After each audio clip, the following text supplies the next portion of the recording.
तिरग तुना का जीविया जे लिख लिख वेचे नाऊ। खेती जिनकी उजड़े खलवाड़े क्या थाऊं।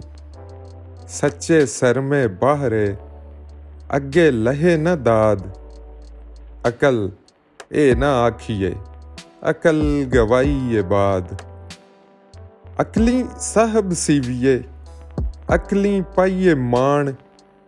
अकली पढ़ के बुझिए अकली कीजिए दान। नानक आखे राह है होर गल्लां शैतान। तरग जिन्ना का जीविया जे लिख लिख वेचे नाऊ। खेती जिनकी उजड़े खलवाड़े क्या थाऊं। खलवाड़े क्या थाऊं।